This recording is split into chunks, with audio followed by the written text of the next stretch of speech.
it leads to the regret zone, which is that early years, those go-go years, 60, 70, because they underspent and they can't get that time back. They can't get Yeah. their health back. They can't get those years back with their family. And they know it happened because they're sitting there at 80 with 3x the money they started with.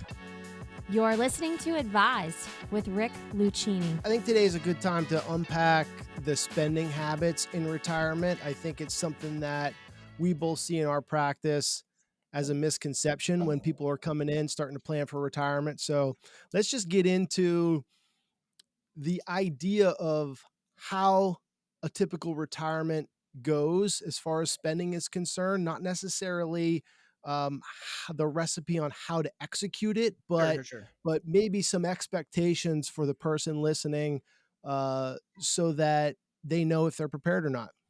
Yeah, a lot of retirees, they have this conception that, we need to be really careful to not spend a lot in the beginning of retirement because in our 90s, our spending is just going to go through the roof because of healthcare costs.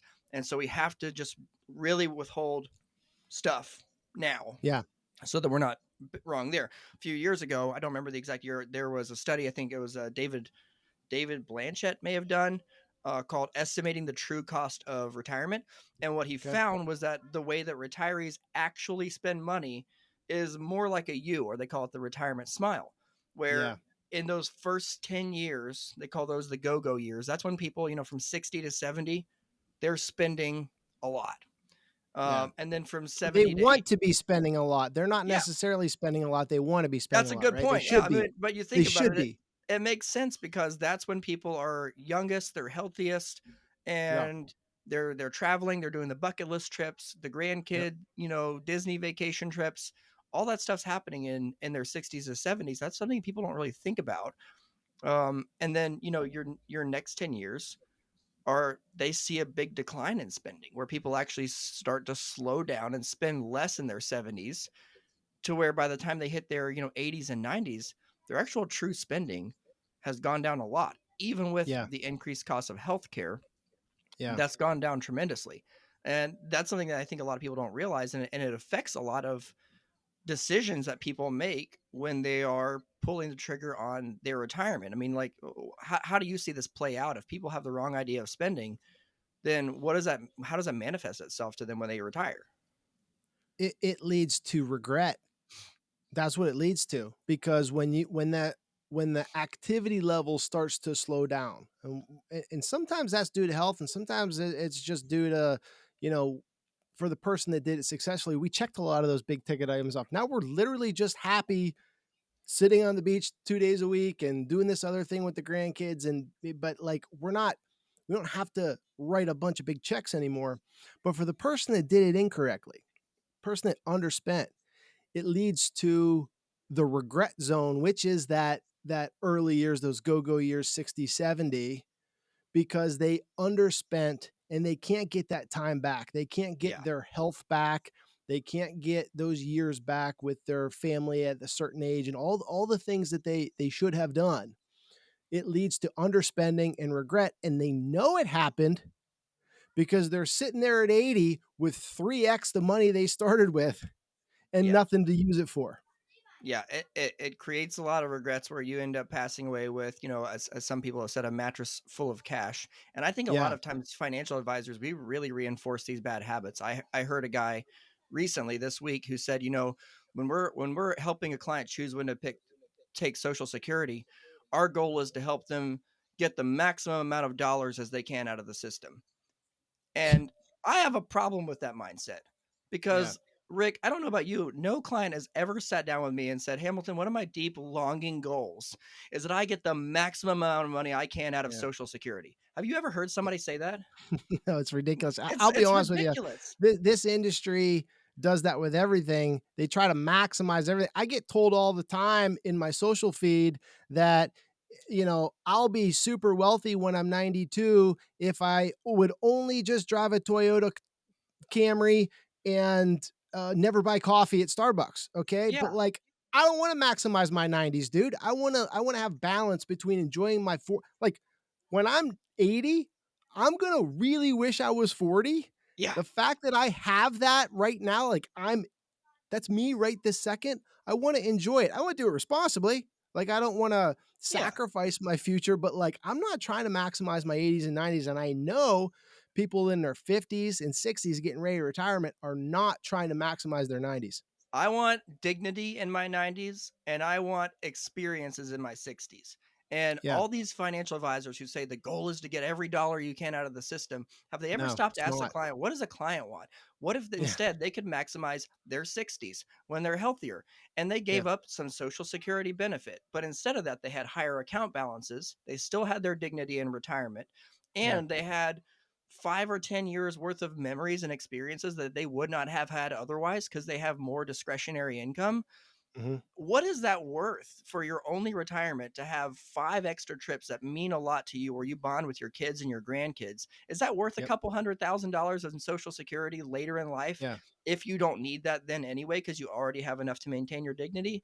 Most of my clients think so, right? And I think Yeah. this is this backwards way of thinking that we have in the industry where we focus so much on the dollars and not enough on the people and what's important to them.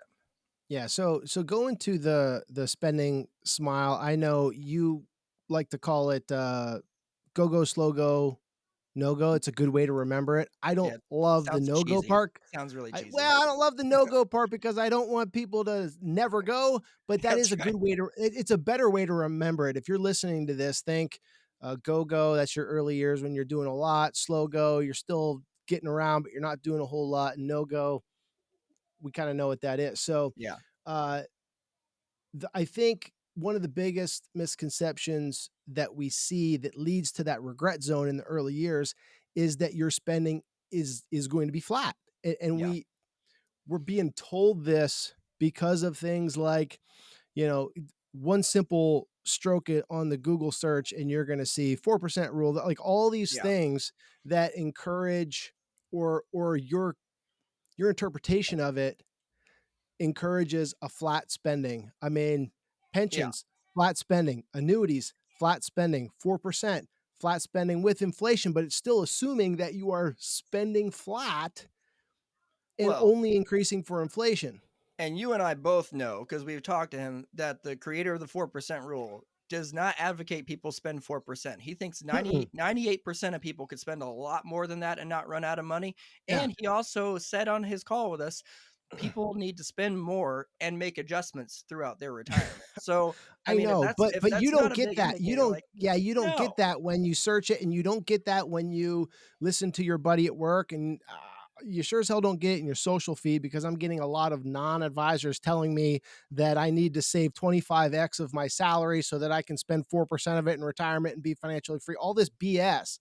The truth is, your spending is going to be different than your neighbors, Yep. but it likely if you are setting yourself up to actually maximize your retirement rather than your wealth, you're going to spend more in the early years and you need a plan to do that. Where this is not the freedom to just go write a bunch of blank checks and hope it works out when you're 80.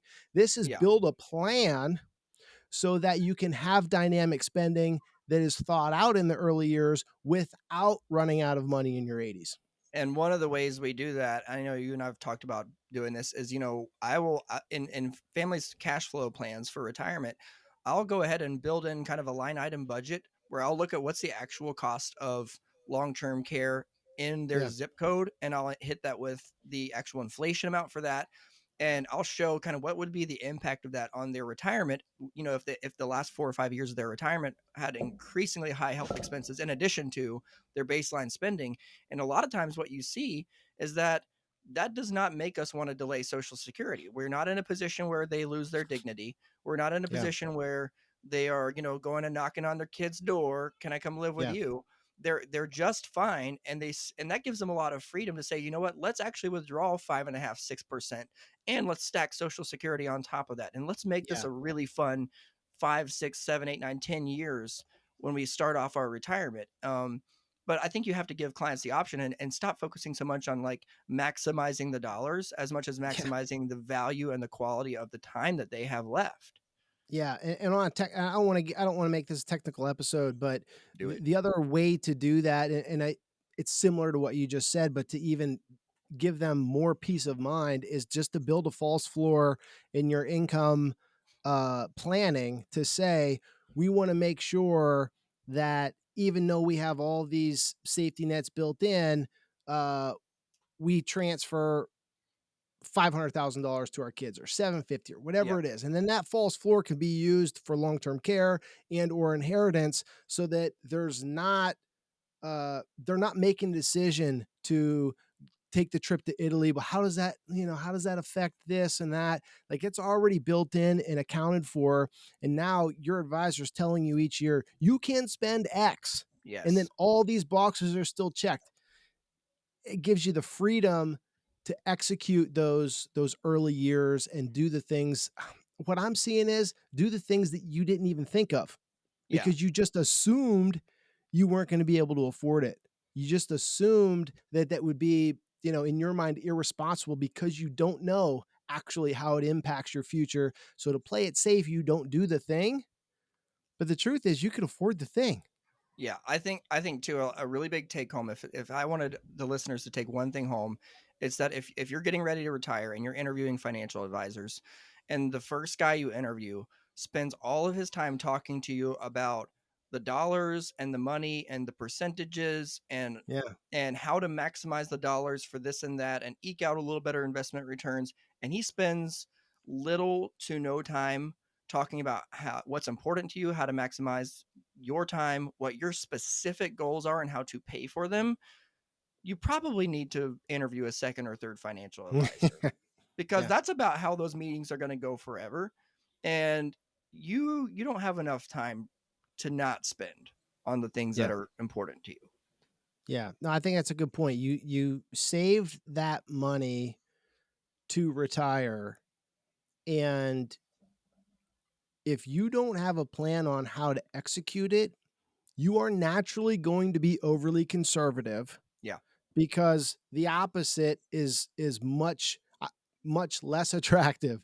To the fear of dying with too much is a smaller fear than the fear of running out too early. I get that, but you don't have to like guess and pick Yeah. one of those. You can build out a plan that allows you to maximize your spending and your enjoyment and still have a safety net at the back. I think that's a good place to leave it. Smile, go, slow go, whatever you want to call it. Your spending in retirement is not going to be flat. And also, I just want to bring this up because it just came in my mind. It also, everything doesn't have to be cash flowed, True.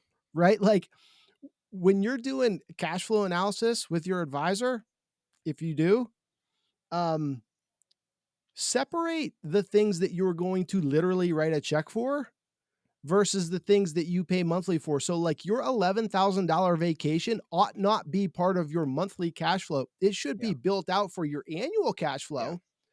But when you write that check in June, you only got half of the payment sent to you. It Yeah. doesn't work that way. So your spending in retirement is not flat. Your spending throughout 12 months is likely not flat. Plan for it accordingly. Don't have the big regret in the early years. Enjoy your retirement. And that's it.